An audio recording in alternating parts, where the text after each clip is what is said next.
지난달 72세 한 분이 새벽 화장실 가다 쓰러졌어요. 밤에 화장실 때문에 깨는 일이 반복되면 많은 분들이 마음속으로 이런 걱정을 하시거든요. 이러다 언젠가 기저귀를 차게 되는 건 아닐까?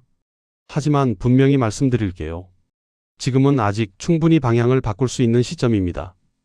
지금까지 3,000명이 넘는 분들을 만났는데요. 그중 절반 이상이 야뇨 문제를 함께 갖고 계셨어요. 그래서 오늘은 제가 현장에서 직접 확인한 것들 중심으로 말씀드릴게요. 많은 분들이 이렇게 생각하세요. 밤에 소변을 자주 보니까 잠을 못 자는 거라고요.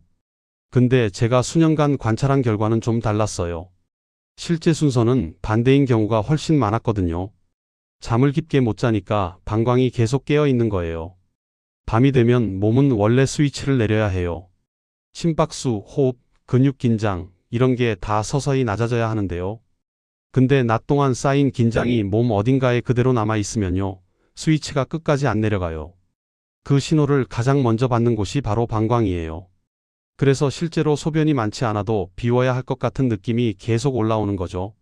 이게 반복되면 밤새 두세 번, 심하면 네다섯 번까지 깨게 돼요. 여기서 아주 중요한 숫자 하나만 말씀드릴게요. 65세 이후에요. 밤에 2번 이상 깨는 분들은 그렇지 않은 분들보다 낙상 위험이 훨씬 높아요.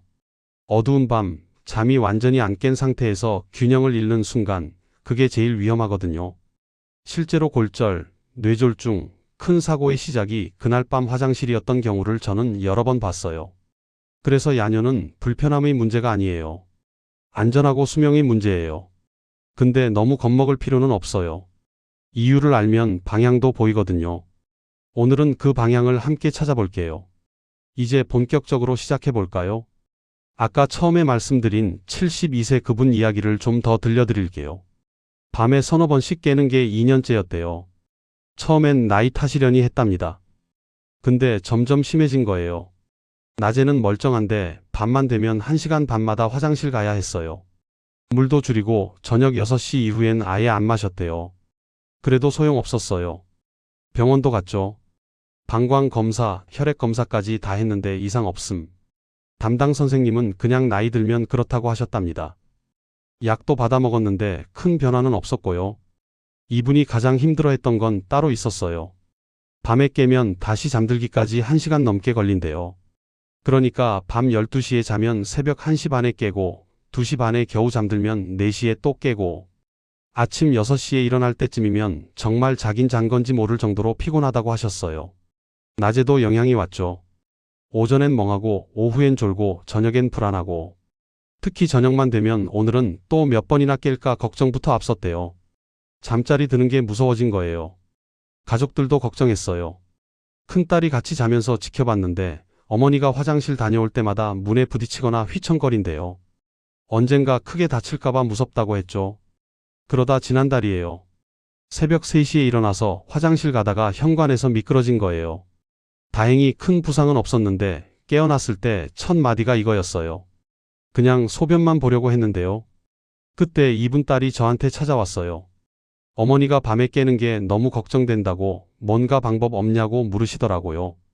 저는 이분을 직접 만나서 한 가지를 여쭤봤어요. 낮 동안 손에 힘이 많이 들어가세요? 이분은 고개를 갸우뚱하시더라고요. 손이 소변이랑 무슨 상관이냐고요. 근데 제가 관찰해 보니까요. 이분은 대화 중에도 계속 손을 쥐고 계셨어요. 무의식적으로요. 은퇴 전 30년간 교편을 잡으셨으니까 손에 습관적 긴장이 남아있는 게 당연했던 거죠. 분필을 쥐고 책을 들고 학생들 노트를 넘기고 수십 년간 반복된 동작이 손에 그대로 각인돼 있었던 거예요. 은퇴한 지 2년 지났는데도 몸은 아직 기억하고 있었어요. 저는 이분한테 한 가지만 부탁드렸어요. 자기 전에 손바닥 가운데를 딱 1분만 눌러보세요. 처음엔 반신반의셨죠. 그래도 일단 해보겠다고 하셨어요. 3일째부터 변화가 온 거예요. 깨는 횟수가 서너 번에서 2번으로 줄었어요. 일주일 후엔 1번, 2주 후엔 아예 안 깨는 날도 생겼고요. 가장 놀라웠던 건 이거였어요. 깨더라도 심장이 덜 뛴대요. 예전엔 깨면 가슴이 두근거리고 온몸이 긴장해서 30분은 뒤척였는데요. 이제는 깨도 몸이 편안하고 10분 안에 다시 잠든다고 하셨어요. 이게 진짜 회복의 신호였던 거죠. 한 달 후 이분을 다시 만났을 때요. 표정이 완전히 달라져 있었어요. 밝아졌고 목소리에 힘이 있었어요. 저녁 시간이 이제 무섭지 않다고 편안하게 잠들 수 있다고 하시더라고요. 이분은 지금도 매일 밤 손 누르고 주무세요. 더 이상 화장실 때문에 겁먹지 않으신대요. 이 이야기를 통해 우리가 놓치고 있던 진짜 문제가 뭔지 보이기 시작해요. 왜 손일까요? 이제 그 이유를 차근차근 풀어볼게요. 손은 하루 종일 쥐고 들고 힘주는 곳이에요. 키보드 치고 핸드폰 들고 문 열고 물건 옮기고 우리는 손을 쉬지 않고 쓰잖아요. 근데 문제는 이 긴장이 밤까지 그대로 남아있다는 거예요. 손 긴장이 안 풀리면요. 그 신호가 바로 심장하고 방광으로 가요.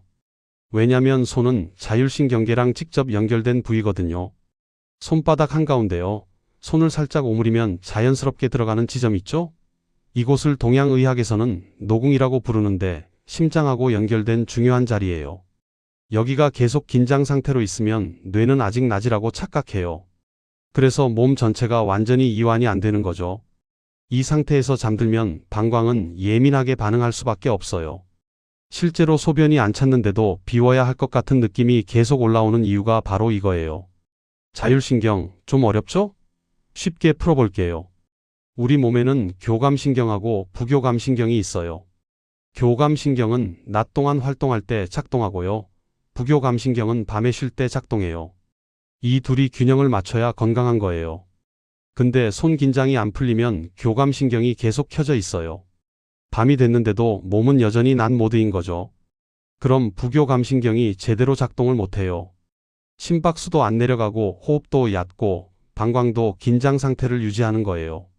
최근에 한국의 한수면 연구팀이 흥미로운 결과를 발표했어요. 야뇨로 고생하는 60대 이상 200명을 대상으로 손바닥 중앙을 자기 전에 1분간 지압한 그룹하고 안 한 그룹을 비교했대요. 그랬더니 지압한 그룹에서 야뇨 횟수가 평균 30% 이상 줄어든 거예요. 이게 단순히 손을 눌렀다는 게 아니에요. 손 긴장이 풀리면서 자율신경 전체가 이완 모드로 바뀐 거거든요. 손이 편안해지면 심박수가 낮아지고 호흡이 깊어지고 방광도 덜 예민해져요. 여기서 많은 분들이 놓치는 부분이 하나 더 있어요. 저녁 시간대 습관이에요. 저녁 6시 이후에 물을 아예 안 마시는 분들 계시잖아요. 야뇨 줄이려고요. 근데 이게 오히려 역효과를 낼 수 있어요. 물을 너무 제한하면 소변이 농축되면서 방광 점막을 자극해요. 그래서 적은 양에도 더 자주 신호를 보내게 되는 거예요. 적절한 방법은요. 저녁 8시까지는 물을 마시되 한 번에 많이 마시지 말고 조금씩 나눠 마시는 거예요. 한 번에 200ml 이상 마시면 방광에 급격히 부담이 가요. 그보다는 50ml에서 100ml씩 여러 번 나눠 마시는 게 훨씬 좋아요. 이렇게 하면 방광이 천천히 적응하면서 예민도가 낮아져요. 카페인도 중요해요. 오후 3시 이후의 커피나 녹차는 방광을 자극하는 주범이거든요. 카페인은 이뇨작용뿐 아니라 방광 근육을 긴장시키는 효과도 있어요. 그래서 오후엔 보리차나 따뜻한 물로 바꾸는 게 좋아요. 일본의 한 노인 건강연구소에서 5년간 추적 조사한 결과가 있어요. 오후 카페인을 끄는 그룹이 안 끄는 그룹보다 야뇨 개선율이 40% 이상 높았대요. 단순해 보이지만 효과는 분명한 거죠. 또 다른 사례 하나 들려드릴게요. 68세 다른 분은요. 퇴직 후 텃밭 가꾸기를 취미로 삼으셨어요. 낮 동안 삽질하고 물 주고 풀 뽑다 보면 손이 계속 긴장 상태였던 거죠. 저녁에 집에 와서 씻고 쉬는데도 손 긴장은 안 풀렸대요. 밤엔 2~3시간마다 화장실 갔고요. 검사해도 이상 없고 약 먹어도 소용없고 그러다 손 지압을 시작했는데 일주일 만에 횟수가 절반으로 줄었다고 해요. 이분이 흥미로운 말씀을 하셨어요.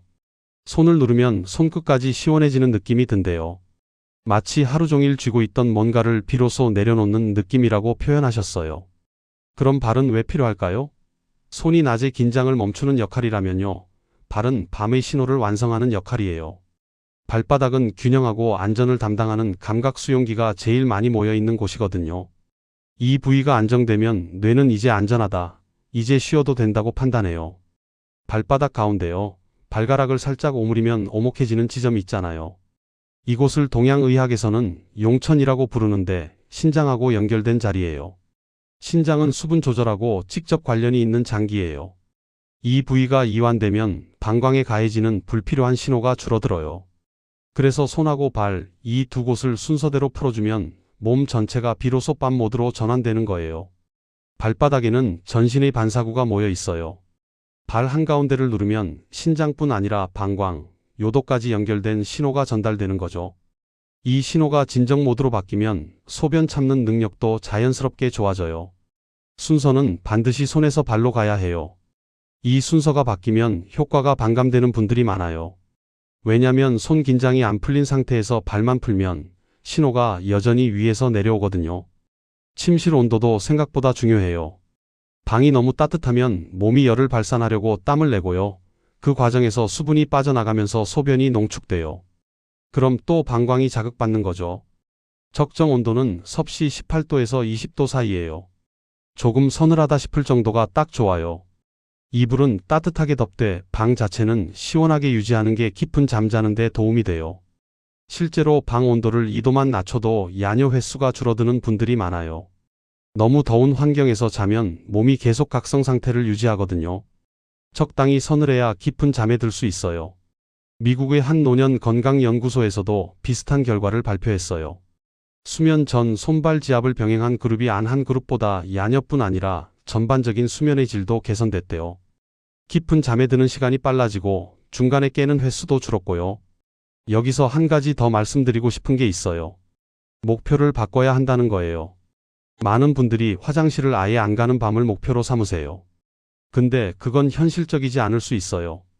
오히려 목표는 이렇게 잡으시면 돼요. 깨더라도 심장이 덜 뛰고 다시 잠드는 시간이 짧아지면 그날은 성공이에요. 실제로 많은 분들이 횟수보다 먼저 이 변화부터 느끼거든요. 이게 올바른 방향이에요. 70대 후반 되면 하룻밤에 한두 번 깨는 건 자연스러운 현상이에요. 문제는 횟수가 아니라 깨고 난 후의 상태예요. 깨도 편안하고 금방 다시 잠들고 아침에 개운하면 그게 건강한 거예요. 이제 이런 위험을 줄이는 구체적인 방법을 함께 정리해 볼게요. 어렵지 않으니까 천천히 따라오세요. 손바닥 중앙 1분 지압부터 시작할게요. 손바닥 한가운데요. 손을 살짝 오므리면 자연스럽게 들어가는 지점 있죠? 이곳을 찾으셨으면 숨을 천천히 내쉬면서 1분간 부드럽게 눌러주세요. 아프게 누를 필요 없어요. 이 악물 필요도 없고요. 좀 내려간다는 느낌이면 충분해요. 이때 머릿속으로 오늘은 안 깨야지 같은 생각은 하지 마세요. 그냥 눌리는 감각하고 숨이 내려가는 느낌만 느끼시면 돼요. 손은 양손 다 해도 되고 한 손만 해도 괜찮아요. 본인이 더 편한 쪽을 선택하시면 되는데요. 저는 보통 오른손을 먼저 하고 그 다음 왼손 하라고 권해요. 오른손잡이는 오른손에 긴장이 더 많이 남아 있거든요. 누를 때 자세도 중요해요. 침대나 이불 위에 편하게 앉거나 누워서 하세요. 의자에 앉아서 하면 허리하고 다리에 긴장이 남아 있어서 효과가 떨어져요. 몸 전체가 이완된 상태에서 손만 부드럽게 눌러야 신호가 제대로 전달되는 거예요. 누르는 도구는 필요 없어요. 반대편 손의 엄지로 누르는 게 제일 좋아요. 막대기나 도구 쓰면 힘 조절이 안 돼서 오히려 자극이 될 수 있거든요.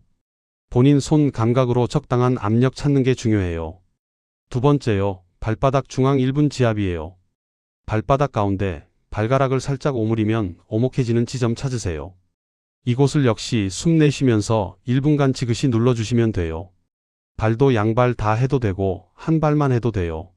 다만 순서는 꼭 손에서 발로 가야 해요.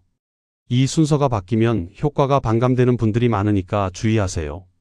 발을 누를 때는 다리를 쭉 펴지 말고 무릎을 살짝 구부린 상태가 좋아요. 다리에 힘이 안 들어가야 발바닥 이완 신호가 제대로 올라가거든요. 벽에 등 기대고 앉아서 하거나 이불 위에 다리 접고 앉아서 하는 게 편해요. 발은 손하고 달리 양발을 동시에 누를 수도 있어요. 양손 엄지로 양 발바닥 중앙을 동시에 누르면 균형 감각이 좋아지면서 안정감이 더 커져요. 본인이 편한 방식을 선택하시면 돼요. 세 번째요. 시간 선택이에요. 이 지압은 반드시 자기 직전에 해야 해요. 저녁 식사 후나 TV 보다가 하시면 안 돼요. 이불 위에 누워서 불 끄기 바로 전 그 타이밍이 제일 좋아요. 왜냐면 이 지압의 목적은 몸을 잠 모드로 전환하는 거거든요. 너무 일찍 하면 그 효과가 흩어지고 다시 긴장이 쌓일 수 있어요.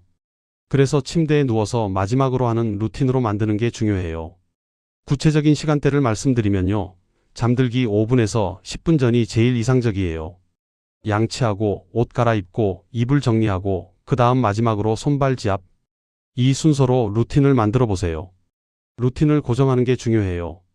매일 같은 시간, 같은 순서로 하면 몸이 그 패턴을 학습해요. 그럼 지압을 시작하는 순간부터 몸이 잠 모드로 전환되기 시작하거든요. 이게 습관의 힘이에요. 네 번째요, 호흡하고 함께 하기예요. 지압할 때 숨을 천천히 내쉬는 게 핵심이에요. 숨을 들이쉴 때 누르고 내쉴 때 힘을 빼는 게 아니라요. 내쉴 때 부드럽게 누르는 거예요. 이렇게 하면 부교감신경이 활성화되면서 몸 전체가 이완돼요. 호흡 없이 그냥 누르기만 하면 오히려 긴장이 더 생길 수 있으니까 주의하세요. 호흡은 코로 들이쉬고 입으로 내쉬는 게 좋아요. 들이쉴 땐 3초, 내쉴 땐 5초 정도로 내쉬는 시간을 조금 더 길게 가져가세요. 이 리듬이 자율신경을 안정시키는데 제일 효과적이에요. 호흡에 집중하다 보면 잡념도 줄어들어요. 내일 할 일 걱정거리, 이런 생각들이 밀려오는데 호흡에만 집중하면 머릿속이 비워지거든요. 이것도 깊은 잠에 드는데 큰 도움이 돼요. 다섯 번째요, 환경 조성이에요. 지압하는 동안 방은 어둡고 조용해야 해요. 불 켜고 하거나 TV 소리가 들리는 상태에서 하면 뇌가 여전히 깨어 있다고 판단하거든요. 침실 조명은 완전히 끄거나 아주 약한 간접등만 켜두세요. 소리도 최대한 차단하고요. 핸드폰은 손 안 닿는 곳에 두는 게 좋아요. 지압 후에 핸드폰 보면 그 효과가 순식간에 사라져요. 창문은 살짝 열어두는 게 좋아요. 신선한 공기가 들어오면 호흡이 더 깊어지고 몸이 편안해지거든요. 너무 춥지 않을 정도로만 열어두세요. 여섯 번째요, 주의사항이에요. 몇 가지 꼭 말씀드려야 할 게 있어요. 최근 갑자기 야뇨가 급격히 늘었다면 반드시 의학적 원인을 먼저 확인해야 해요. 통증, 혈뇨, 심한 부종이나 호흡곤란이 있다면 이 방법은 보조일 뿐이에요. 전문가 진단을 먼저 받으시기 바라요. 또 하나요, 너무 세게 하루에 여러 번 누르지 마세요. 이 방법의 목적은 자극이 아니라 진정이에요. 하루 한 번, 자기 전, 부드럽게, 이게 원칙이에요. 욕심내서 여러 번 하면 오히려 역효과가 날 수 있어요. 특히 당뇨가 있거나 신장 질환이 있는 분들은 야뇨의 원인이 다를 수 있어요. 이런 경우엔 근본 질환 관리가 먼저고 손발 지압은 보조수단으로 생각하셔야 해요. 일곱 번째요, 효과 기준을 바꾸기예요. 앞서 말씀드렸지만 다시 한번 강조할게요. 목표는 화장실 안 가는 밤이 아니에요. 깨더라도 심장이 덜 뛰고 다시 잠드는 시간이 짧아지면 그날은 성공이에요. 처음 며칠은 횟수가 안 줄 수도 있어요. 근데 깰 때 느낌이 달라지기 시작해요. 예전엔 깨면 심장이 쿵쿵 뛰고 30분은 뒤척였는데 이제는 깨도 금방 다시 잠든다. 이게 첫 번째 신호예요. 그 다음 단계가 횟수 감소예요. 보통 일주일에서 2주 사이에 횟수가 줄기 시작해요. 서너 번이 두세 번으로, 두세 번이 한두 번으로 천천히 줄어들어요. 개인차가 있다는 것도 기억하세요. 어떤 분은 3일 만에 효과 보고 어떤 분은 한 달 걸려요. 늦다고 포기하지 마세요. 꾸준히 하면 결국 변화가 와요. 여덟 번째요, 실패 케이스 대처법이에요. 일주일 해봤는데 전혀 변화가 없다면 몇 가지를 체크해 보세요. 첫째, 순서를 지켰는지, 발부터 하고 손을 하진 않았는지. 둘째, 시간대가 맞는지, 너무 일찍 하진 않았는지. 셋째, 힘 조절이 적절한지, 너무 세게 눌러서 오히려 긴장이 생기진 않았는지. 넷째, 호흡하고 함께 했는지, 숨 안 쉬고 그냥 눌렀는지. 이 네 가지만 다시 점검해도 대부분 해결돼요. 또 하나 체크할 건 낮 시간 습관이에요. 오후 카페인을 여전히 먹고 있진 않은지, 저녁 물을 한 번에 많이 마시진 않는지. 지압만으론 부족하고 생활 습관도 함께 조정해야 효과가 커요. 아홉 번째요, 장기관리법이에요. 효과가 나타났다고 바로 그만두지 마세요. 최소 3개월은 꾸준히 하는 게 좋아요. 몸이 완전히 새로운 패턴을 학습하는 데 시간이 필요하거든요. 3개월 후에도 계속하는 게 이상적이지만요. 최소한 일주일에 45회는 유지하세요. 완전히 끊으면 다시 예전 상태로 돌아갈 수 있어요. 열 번째요, 7일 챌린지예요. 일주일만 꾸준히 해보세요. 잘하려고 하지 마시고 빠뜨리지도 마세요. 매일 같은 시간, 손 1분, 발 1분. 그게 전부예요. 일주일 후에 본인 몸이 어떻게 변했는지 체크해 보세요. 횟수가 줄었는지, 깰 때 느낌이 달라졌는지, 아침에 일어났을 때 개운한지. 이런 작은 변화들이 모여서 큰 차이를 만들어요. 이제 오늘 이야기의 핵심을 정리하면서 마무리할게요. 많은 분들이 야뇨를 방광 문제라고 생각하세요. 근데 실제로는 몸 전체가 밤 모드로 전환이 안 돼서 생기는 경우가 훨씬 많아요. 낮 동안 쌓인 긴장이 손하고 발에 남아 있으면 방광은 계속 깨어 있는 상태가 되는 거예요.